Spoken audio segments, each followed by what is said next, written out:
Good afternoon, everyone. Welcome to the webinar today on Let's Talk Surviving Difficult Conversations. I'm going to go over a few housekeeping items. Most of you are probably familiar with these, but just in case we have new attendees, want them to be familiar with the format of today's webinar. Before I jump into that, I do want to warn you that we here at Stanbone S are on the first floor of a building and had gone through a remodel last year. Well, now they're working on remodeling the second floor. So we're hopeful that the noise from the construction workers on the second floor won't hinder this webinar, but certainly wanted you to be aware just in case there are some unexpected noises as we're moving forward here.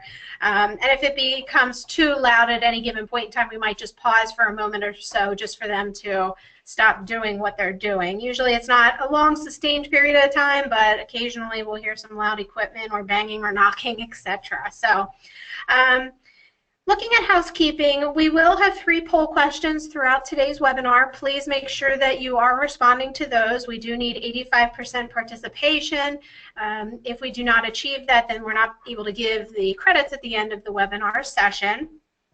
The credits we have available are your typical CPE credits or SHRM credits, etc. The only one that we will not offer going forward and on this webinar are the RCH credits. So hopefully that's not negatively impacting any of you. At the end of the webinar, we will have a survey for you to complete.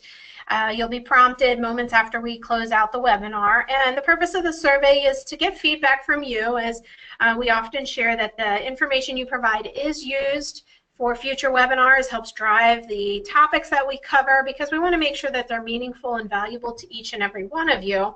And it only takes a few moments to complete the survey, and there is an area for you to provide additional feedback as you find might be necessary. Hey, Kristi, you did a great job, or hey, Kristi, didn't care for this one so much. And you're not going to hurt my feelings, but I do seriously take all of the feedback into consideration, and I really do appreciate it because it allows us to continue to get better with each of our webinars we present. For your general question and answers that you might have, feel free to put them in the right-hand side panel. We probably will not be answering questions throughout the presentation today, just so we keep a seamless presentation process. However, at the end, we will then go ahead and open up the box and start looking at the questions and providing answers. And if we run out of time, because we know that all of you who probably have other demands after this webinar, we will reach out to you individually for any questions that we can't answer during the time that we have today. I have Kaylee Peterson here with me. She's going to be helping with the poll questions and helping me with those general question and answer sessions. And lastly, in the right-hand side there in your panel under the handout section, you will see a PDF of this webinar presentation. So you can go ahead and jot some notes on it on the screen if you want, or if you want to print it out, you certainly have the ability to do so. So without further ado, we're going to go ahead and move forward. And difficult conversations are never fun. They don't usually get easier, although there are tips and tricks and techniques that you can use to kind of ease the burden a little bit. And a lot of it is surrounding emotions. It really is. And while I'm not an expert, I'm not a psychologist, I didn't go to school for that, what I do know is that I have spoken with many different people who have navigated through difficult conversations, and then using their insight and perspective, it helped me to use my own techniques as I had to face difficult conversations. And so that's what this webinar is going to include. It's going to include some of my insights and my learnings, experience, and certainly may not cover everything inclusive of what you may have experienced. And that's why we have that question section, because if there is a specific scenario that you would like to talk through, feel free to enter that in the question box, because I'd be happy to give you my perspective on that. And difficult conversations can be both personal and professional. We as HR professionals, and some of you may not be in an HR role, but you might manage people, lead people, have clients, etc. And these techniques and so forth can all be used whether it is personal or professional conversations that you have to have.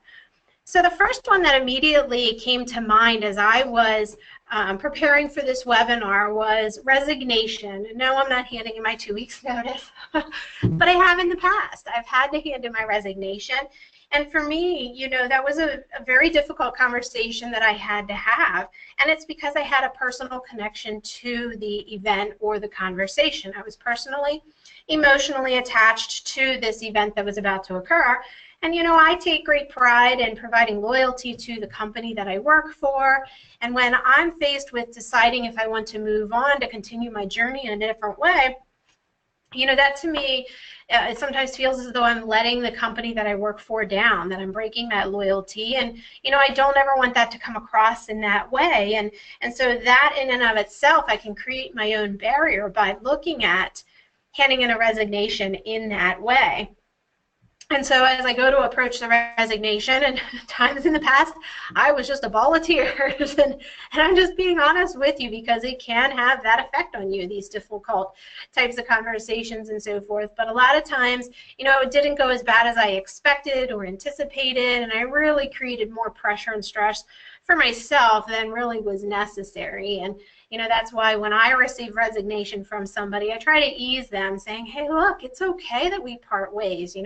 We're all on a journey, and I'm thankful to have the opportunity to work with somebody during the time that they are here, and I don't expect anybody to commit 100% of their life to me or to the organization that I work at. And, equally, I would hope somebody else would feel that same way when I decide to move on down a different path. And so I think most of you probably can relate to the last time you gave a resignation might have looked like that, or maybe you were in a really bad situation and you just dropped your keys and walked, and certainly that might have been a little bit easier to handle, or not. But, as I discussed, there are a lot of barriers that we encounter as we are looking at a difficult conversation or situation that we have to work through. And, the biggest hurdle is, sometimes self-inflicted emotions and pain and anxiety and fear, etc. And so how do you push through the barrier? How do you get past that point? And, as we move forward here with the webinar, hopefully I can give you a few techniques that I have used in the past that will help you face the next difficult conversation that you encounter.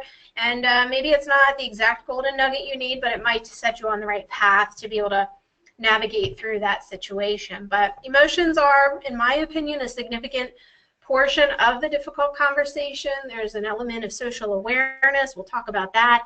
And lastly, personalities, I think, definitely can create a barrier or help us push through that barrier. So when I think about emotions that I've seen or felt or heard or witnessed, surrounding difficult conversation, these here on the list are certainly the ones that immediately come to mind. We're fearful because we're not quite sure how that other person's going to respond. We don't know what the outcome is going to be. Are they going to yell? Are they going to be angry? Are they going to be sad? Are they going to cry? We start to worry about what's on the other side of that conversation. How do we move forward? How do we get past this point of contention or difference of opinions or, misalignment of our expectations? And depending on the type of situation, there might be an element of sadness. Sadness that somebody knows they may no longer have a job, or sadness that, they're going to encounter from you delivering bad news to them.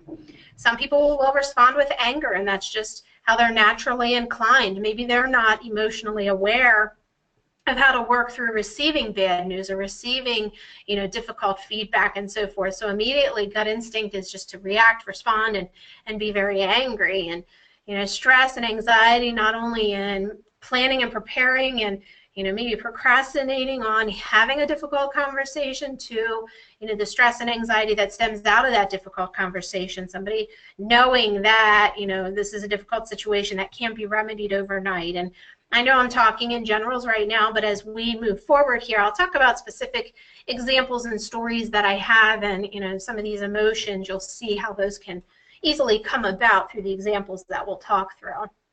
And then depression ultimately could be one of those things that has either caused this difficult situation to bubble up, or it could be something that occurs afterwards. And so being aware of all these different emotions is very important, not only for yourself, but for the person that you're going to have the difficult conversation with and others who may be impacted by the outcome of the conversation.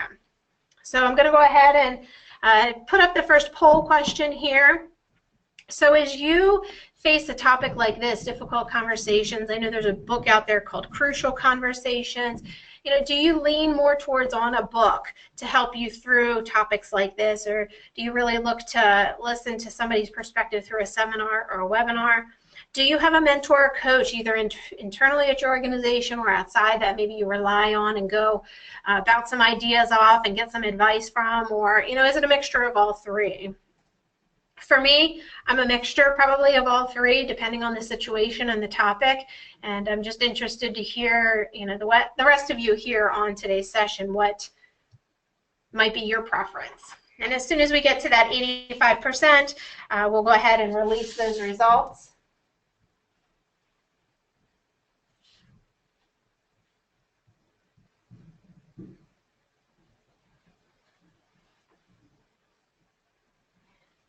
Okay, we have about 6 or 7% yet that we gotta achieve. So far, it looks like a lot of you are similar to myself. And Kaylee's going to go ahead and post those results for you on the screen. So as you can see, that mentors and coaches can be very valuable. So if you don't have a mentor or coach for these types of situations, find one or reach out to me and I'd be happy to help you or put you in touch with somebody who could help you through these, because advice from somebody's own personal experiences, what they did, the mistakes they made, the learning lessons that they found are all great ways just to continue to help you be better with navigating these types of conversations. So seminars, webinars, those are equally important too, especially if it's an individual on the other side of the world. They might come at it with different perspectives, different culture, etc. So thank you for participating in that poll question. We're going to go ahead and move on here. So recently I read the book called Emotional Intelligence 2.0, and it is a rather large book, and some of you may or may not have read it or seen Travis Bradberry on a webinar or seminar, etc. And by reading this book, it helped me better understand, why am I feeling the way that I do? Why are some of these emotions surfacing when I'm facing difficult conversations? And, what are some of the emotions that others will feel? And then, how do I become more aware of that? And how do I manage the relationship through that awkwardness of different emotions and so forth? And while the book was a little overwhelming at first to me, the advice in the book was take a few things and work on those and try to apply those techniques, maybe focus in one of these areas, and just continue to work at it, and gradually over time you will increase your emotional intelligence, which definitely leads you to be better with handling difficult conversations and things of that nature. So if we look at self-awareness, what that really means is, how do you act and respond under stress, and different triggers, if you will, when you receive tragic news, or you have to terminate somebody, or you have to tell a client that you made a $10,000 mistake, whatever those difficult conversations are that you have, how do you feel? And is there a difference depending on the type of situation? And I know for me, when I'm personally connected, like I talked about with the resignation, that hits me a lot harder, and it's really difficult for me to navigate through that type of conversation because my emotions take over. And through some of the techniques in this book, I'm able to better manage those emotions that tend to bubble up. But if I'm not emotionally attached and I need to help others through a conversation, personally or professionally, usually those emotions aren't present because I'm not personally involved, and then I can help be that kind of neutral person to guide people through those conversations. But there are different emotions surrounding that, because then you have a little bit of empathy and some other things that might come into play. And so just being aware of the emotions you're feeling and why you're feeling them is so important, because then you can hopefully bring about a sense of calmness to yourself. You can maybe go to others and say, hey, I'm dealing with this emotion. Do you have a technique that would work to help me through this emotion? And really help manage how I'm feeling so it doesn't get portrayed or felt by the person that I'm going to be meeting with or talking with. And then socially aware, it's so very important. A lot of times we just want to quickly get our thought out, and we want to give advice, and we want to help solve problems, and we want to, share information that we learned. But at the same time, it can be even more powerful if we just take a step back, listen, watch, try to understand where the other person is coming from, try to understand how they're feeling.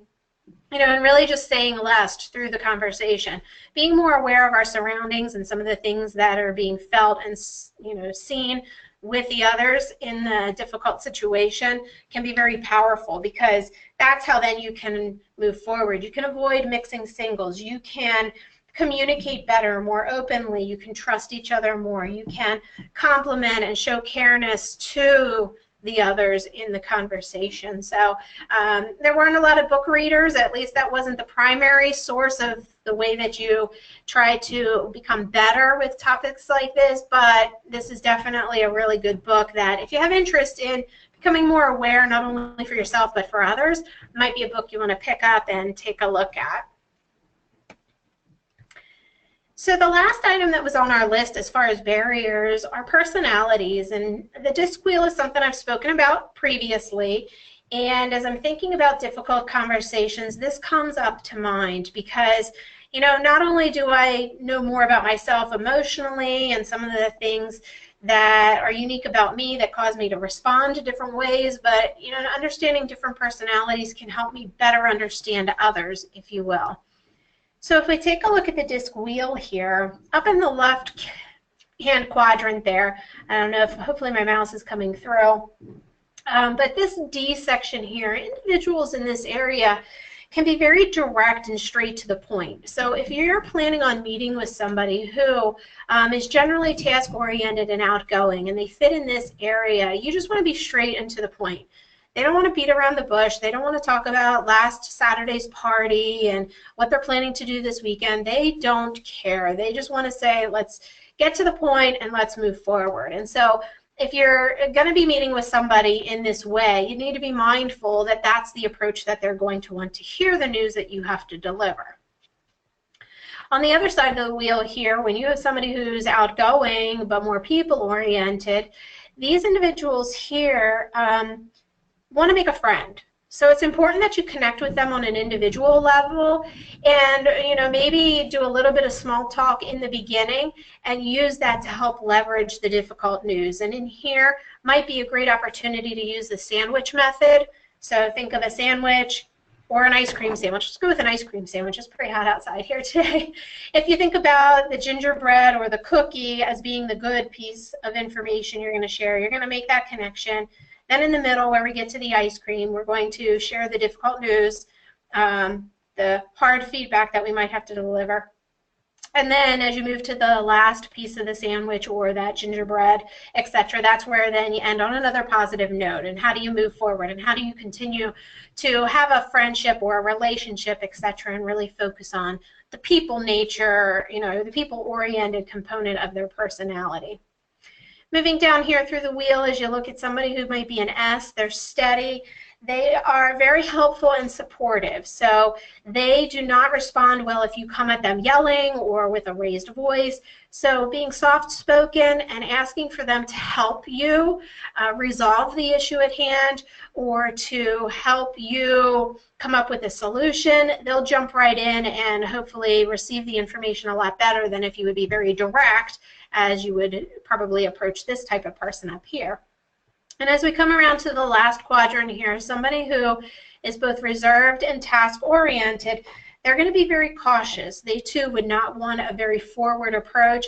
They're very analytical. So these individuals, I probably would start the conversation, can you help me better understand? So now I'm leaning into their analytical skills. I'm trying to get them to start thinking through this problem. Help me solve the problem and find a solution. And so looking at conversations first at the people that you have to have the conversation with is very important, because you tend to push down some of the emotions. You're focused more on those individuals and how you need to speak to them and understand their language, and that gives you a step forward. Okay, this is the technique I'm going to use on these individuals, and this is how I'm going to start the conversation. This is how I'm going to lead the conversation, and how I'm going to move towards the end of the conversation. You know, individuals with D, they want action, they want results. The I, they're worried about people. They want them to make sure that at the end of the day, you two are still friends. You two are still good. You still are on a great page and connected. The S's, they just want to make sure that they can continue to support you and be helpful, and that they have a secure place to work or live, etc. And C's, they just want to make sure that, you know, we're moving forward in the most straightforward path, and that we're going to be able to, you know, solve these problems and so forth. So hopefully that gives you a little bit of insight as to something you could do differently going forward when you have to face a difficult conversation, is really understand the personality and how you can leverage that to work through the conversation at hand. So now I'm going to go ahead and get ready for the second poll question here. Kaylee's going to pop it up for you. I'm curious, in the past, have you used personality or strengths as a way to lead, manage people, or navigate through difficult conversations? Yes, if you do it regularly, you constantly are looking to cultivate personalities and strengths and leverage them to the best of your ability, or no, really haven't gone down that route. And then maybe sometimes, depending on the situation you're faced, you might use it as a technique. So if you could just let us know, that would be great.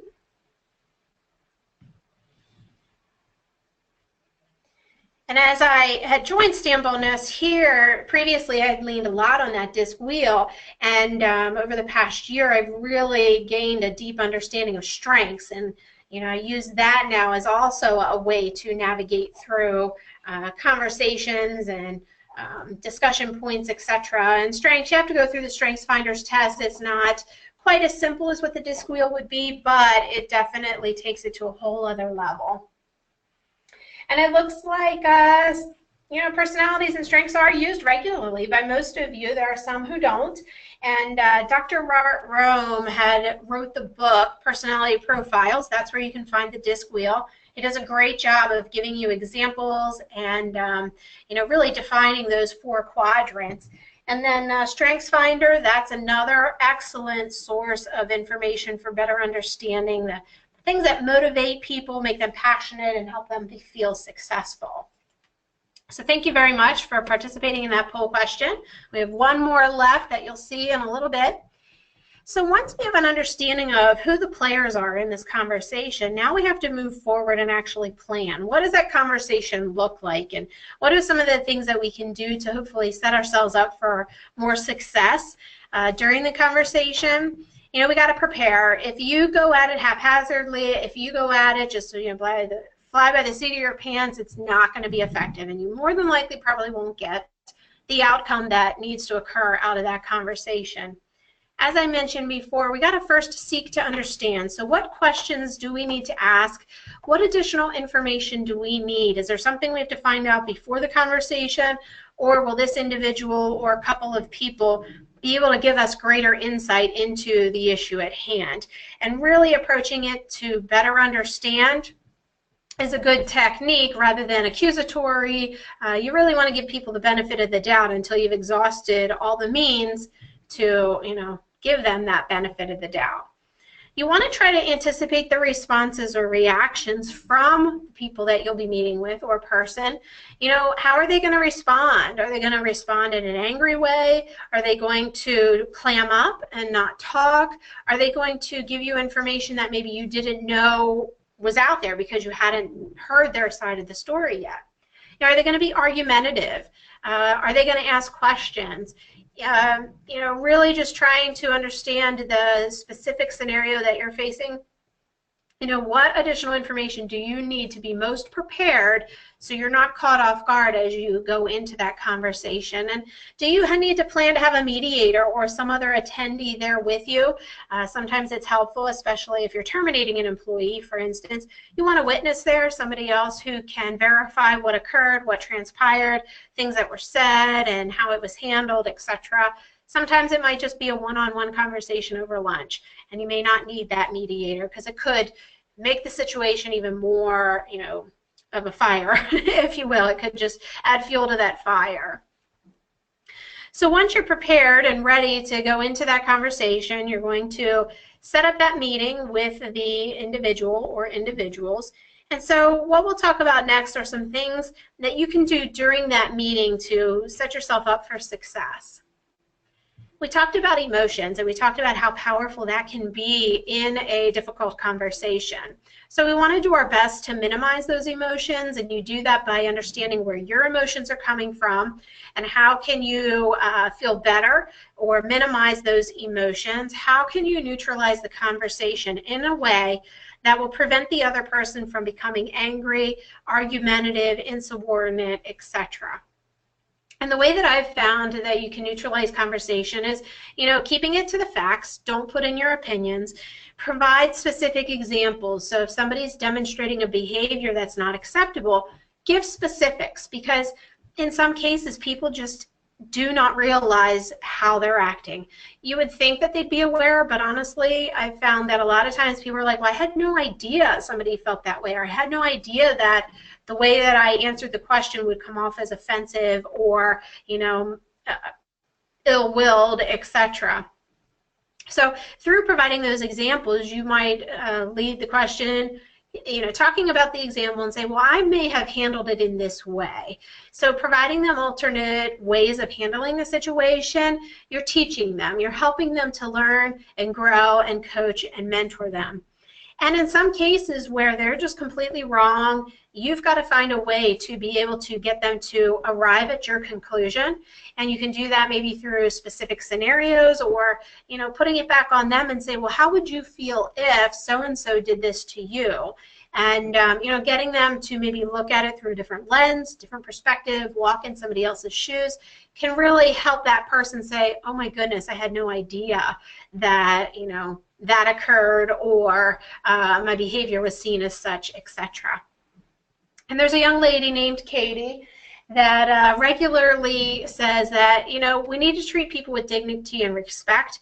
And at the end of the day, if we've done that, then, sometimes there are occasions where we'll have to let somebody go and move them on a different path. But if we can be comfortable with the way that we handled the situation, knowing that we did it professionally, we treated the person with dignity and respect, we were honest, we were open, we utilized integrity, and our belief system was intact, then we know that we've done the right thing, and unfortunately, it just might not be a good fit, and that's okay. People can't be afraid of that. So know that the way that you act, at the end of the day, you have to look yourself in the mirror, and you have to be comfortable sleeping in your own bed, if you will, at the end of the day, about how you handle the situation. And sometimes it's just simply asking yourself, how would I want somebody to deliver this news to me? How would I want somebody to approach me if I were the one, acting in this way or behaving in this way? And so I've been known from time to time to be a Pollyanna, and some of you might be saying, well, Kristi, this all sounds great, but it doesn't always go like that. We don't have the opportunity to plan and prepare and so forth, and I'm going to address that in a few minutes, but let's talk about, sustaining the progress that we made during our conversation. So, as you're having this conversation, you're going to at some point have to close the meeting, and you're going to have to mutually agree to move forward. Whether the opinions are similar at the end of the conversation or not, you have to kind of create an upfront contract saying, okay, well, from this point moving forward, this is what I expect, and the other person, would have a certain sense of accountability or responsibility, or they would share what they expect. And so you really want to create a moment that matters. You want to make sure that both of you can, look backwards and be proud of the way that you handled the situation, that you treated people with dignity and respect, and that going forward that you can mutually agree to, be better at communicating or schedule follow-up meetings to keep those lines of communication open. So that way, if anything bubbles up again, you don't wait so long to address it. You can talk about it, real-time feedback in the moment, and really get clarity at that point in time. Because a lot of times difficult conversations are a result of either procrastinating, avoiding the conversation, so it either blows up or becomes this huge mountain that we've got to move. And if we would have really started chipping away at it as these little things started bubbling up, we may not have had to have that big of a conversation, ideally, with this individual. So real-time, in-the-moment feedback is so very important. It can help you prevent some of the difficult conversations, although it can't prevent all of them, but if we procrastinate and we avoid it, it's just going to continue to build like a snowstorm or a snowball. So now let's talk about the unexpected, because yes, it happens, and it's happened to me more times than I would like. You know, I don't know about you, but growing up, anytime that person threw the draw 4 card on the pile, I cringed like, no, I had one last card, and now I got to draw 4. I'm going to lose this game. So our employees will do that as well. They're going to throw in those wild cards, and it's going to be unexpected, and you're going to be dying inside, I promise you. But what do? You know, when somebody says, well, did you know that so-and-so did it? And when people say that to me and they share some of the things that the other people had done, I immediately think of my mom. You know, she, me and my brother, Mom, he did this. And then my brother would say, well, Mom, did you know she did this? And so employees will do that, and we've got to be able to move forward. And after I give a few more examples here, I will tell you how to move forward through these situations. And it's only by sheer experience that I figured out this. But again, as a child, I hated the game operation because it zaps you. And my employees have zapped me with unexpected comments in the past. You know, and how do you respond to that? It is so difficult because they catch you off guard. You had everything planned and prepared, and now you're like, oh, crap, I didn't plan for this. And it's okay. It happens to everybody. It really does. You know, I had somebody one time say, wow, this is a hostile work environment. So immediately, many bells and whistles are going off in my head, but I had to remain calm, and I had to say, well, thank you so much for sharing that feedback. I'm going to have to go ahead and take a look and find out more information, and then I'll, you know, get back to you and so forth. So it will happen, and having an exit strategy is so important when you are either given the wild card or somebody zaps you. So think about an exit strategy that you could use in the event that you need to when these types of things come up. One of the things that is really a hot button for me is when I'm caught off guard because my manager, my employee, or my daughter didn't keep me informed of something.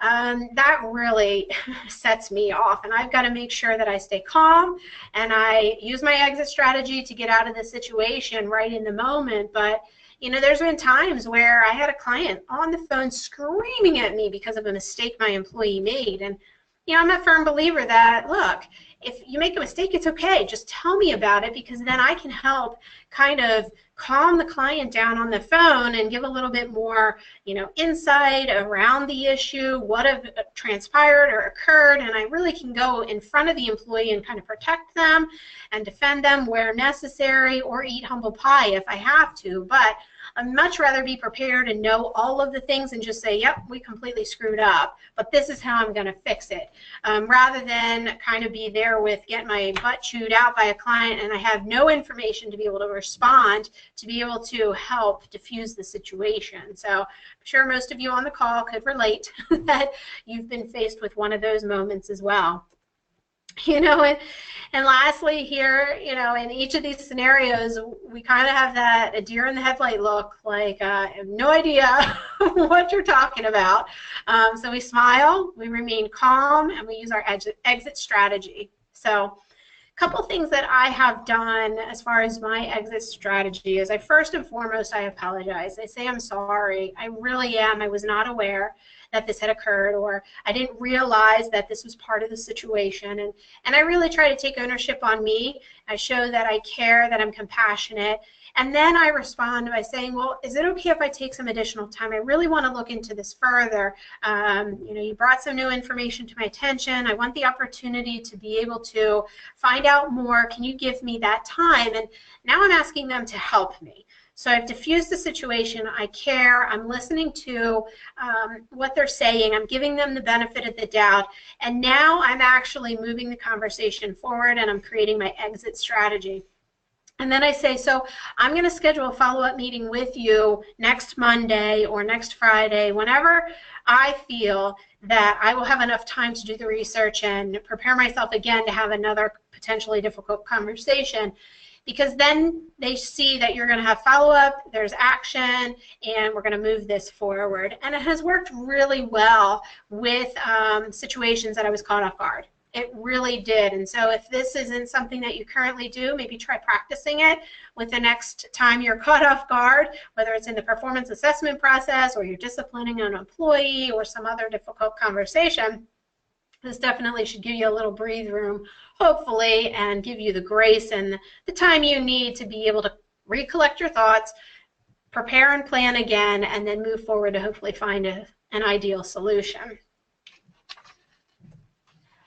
So here is our third poll question. We're going to go ahead and get that up. I'm interested, I know a lot of you said you go to a mentor or a coach when you have situations like this. Do you have somebody internally, or do you go outward to talk to somebody? When you have a difficult conversation and you just need to bounce an idea off of somebody else to see if they had experience or you know, any type of technique that would work to help you navigate through this.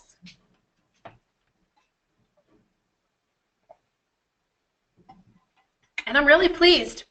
The construction workers must have heard me talking because they haven't been very loud. There was one moment I was getting a little scared, but actually it's pretty calm right now.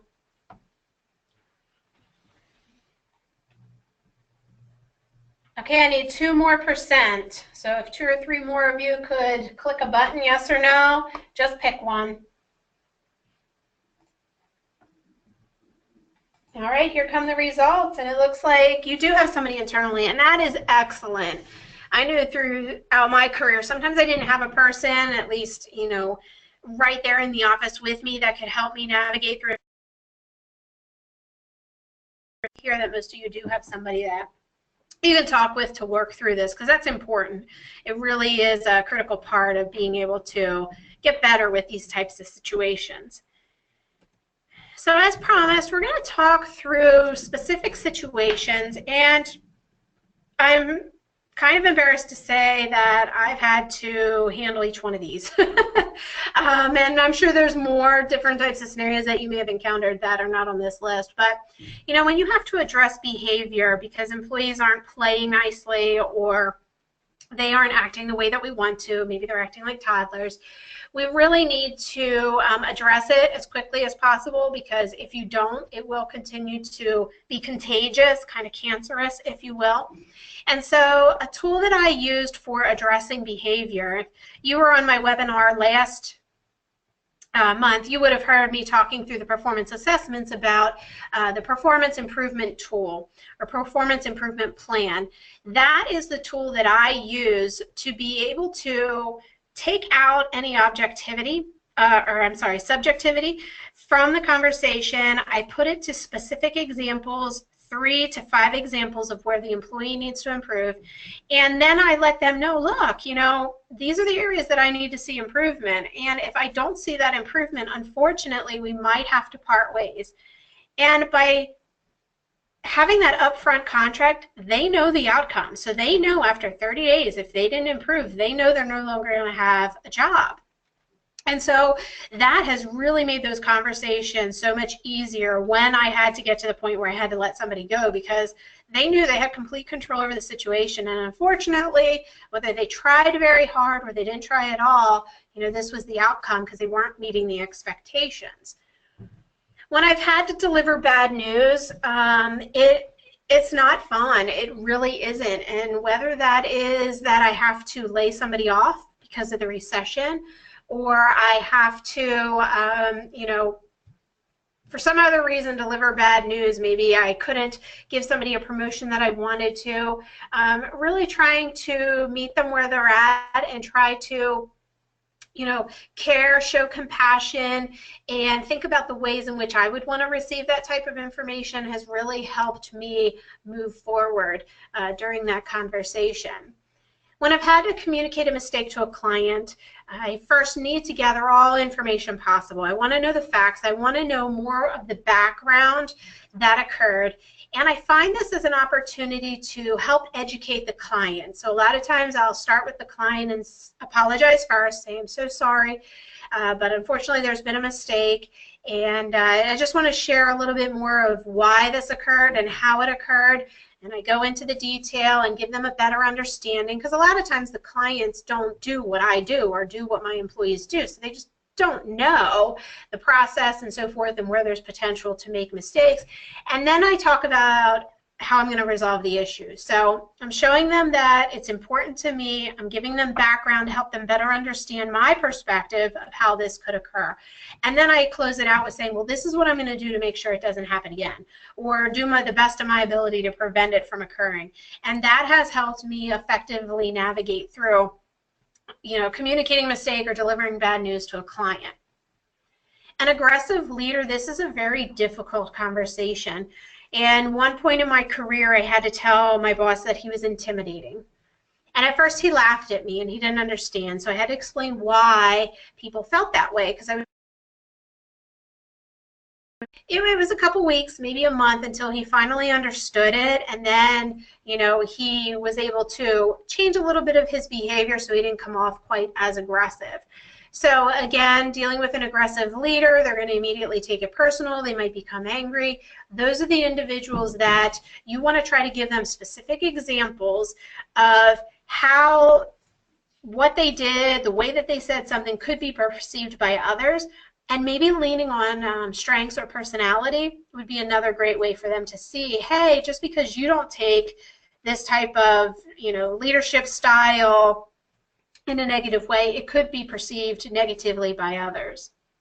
Harassment and discrimination, most of you on the call know how to navigate through that, so I'm not going to spend time in that way. Passive aggressive behavior, I was a victim of that and didn't realize what was occurring until somebody pointed it out, and it can be very draining. And my biggest recommendation to you, or my greatest tip, is move that person out of the organization as quickly as possible.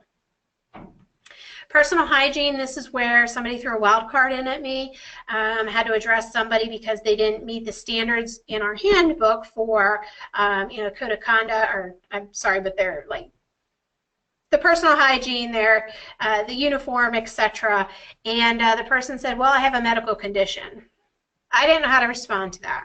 I knew I couldn't dig further, but I knew we had an issue because I had other employees complaining. So yeah, that was definitely a difficult conversation, and follow-up appointments and care and concern help navigate through that.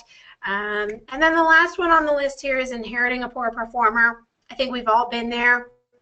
We've all either stepped into a new organization or assumed different team members, maybe a restructuring, reorganization.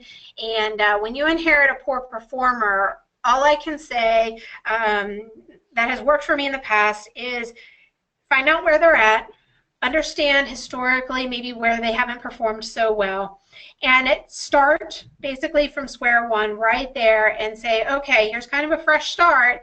I'm going to be monitoring performance and so forth, and provide them real-time feedback and give them specific examples, and start working to the point where they either improve or you offboard them. So depending how severe it is, you might have to put them on a performance improvement plan, and we already talked about how to do that when we addressed behavior initially on this slide. But if it's somebody who just really needs coaching and mentoring, provide a development path for them, get them some additional training, education, because at the end of the day, you want to make sure that you've done everything possible for that person that you can to make sure they're successful. And if you've done everything that you can and they're still not successful, then it might be an issue where they're just not in the right role and not a right fit for the company, and you have to move forward with exiting them out of the organization.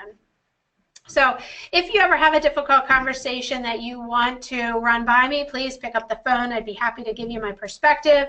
Can't say that I've worked through maybe that specific situation, but maybe we can see how it's similar to some of the other experiences I've had. So based on all of this, I have a few best practices here. We've talked about it. It's really just to kind of repeat and sum up what I've talked about today. I've got a few more slides, and then we'll open up the question panel. But I can't say how important it is to provide specific examples and suggest better ways to handle the situation that the employee is facing or you're facing. Keeping out the emotions, keeping out the opinions definitely helps people not to take it so personally. Then you know, employees don't feel like you're attacking them as an individual, but you're really focusing on the facts, the work, and the things that need to improve, or the expectations that need to be improved or aligned, if you will. Scheduling weekly or 30-day check-in meetings is a great tool to keep that ongoing communication, whether you're going to eventually keep that person on the team or move them out of the organization. You need to see improvement from that conversation moving forward, and it's important that you hold them accountable to that, because you don't want to have the conversation and then, you know, let it slide again and again, and then you're, you know, 6 months to a year down the road, you're back into the same situation. And it just creates a culture of unaccountability, and people feel, oh, well, nothing's going to happen to me anyway. And, you know, it can really taint your culture in your organization.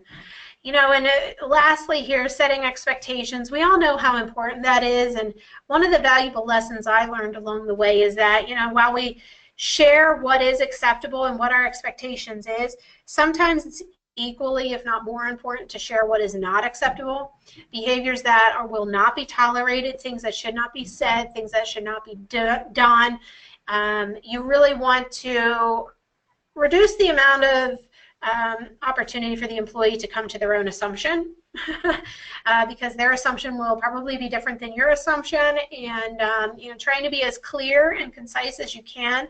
I'm not telling you to be rigid, because a lot of times people are professional, they know how to behave, but there are some types of industries, some types of roles where you have to put in more boundaries and treat them more like our toddlers or our children and say, no, you can't do that, you can do this, and this is why you can't or why you can. And it definitely helps set those expectations along the way. And some of the things that can occur if you don't address or have these difficult conversations is that the rest of the team could become disengaged. Their morale will decrease, and the culture overall could be negatively impacted by one person. I've seen it happen, and you know, it just long-term, like this picture shows, can really cause some dysfunction within your organization, and it's really sad because you'll lose quality talent. You really will, if you don't have the right type of culture that holds people accountable and addresses people that push those boundaries. You know, by avoiding difficult conversations, you're going to enable that poor performer. They're going to continue to behave in a way that doesn't meet expectations, or they're going to push the boundaries of the rules and the policies that are in place. And, you know, the employee issues are going to just continue to increase. Employees will be arguing. They'll, you know, maybe feel like it's a hostile work environment. There might be harassment, discrimination. I mean, there's a whole host of things that can stem out of one issue that doesn't get addressed as soon or as quickly as it should. So be mindful of that where you think you're doing a good thing by avoiding it and hopefully just letting it work itself out, you really are just deferring the inevitable. It's going to happen, it's going to get worse, and it could create a very poor culture at your organization. So before we jump into the questions, which will happen in a minute, I just want to make you aware that on June 7th, we're going to have our Workforce Leadership Forum. Yet again, this is the third year for it. We're very excited. We have several different speakers coming to the Leadership Forum this year. We're very excited. We have Scott Butcher from JDB Engineering sharing his insight and perspective on the different trends that he's seeing with talent and the war for talent that we face. We will have David Friedman from the Barley Snyder Group. He's going to help us better understand, now that Trump was elected president, what do we need to be aware of as we look forward. We also are going to be having a fiduciary rule update by Jeff Klein of Stonebridge Financial. He actually spoke at the last session, if you were there. We will be then talking about pay for performance and how you can use that to strategically you know, compensate people looking into the future. And for those of you who aren't in the local area, I do apologize. I'm so sorry that you wouldn't have the opportunity to attend unless you want to travel here. We'd love to meet you, but this will not be in a webinar format. This will actually be in person here in the Harrisburg, Pennsylvania area. And we'll round out the day here with a panel discussion. We're very excited about our ideas for that session, and more to come as we move forward towards that date. So if you have any questions for me, please put them in to the question area, and we will go ahead and entertain those now.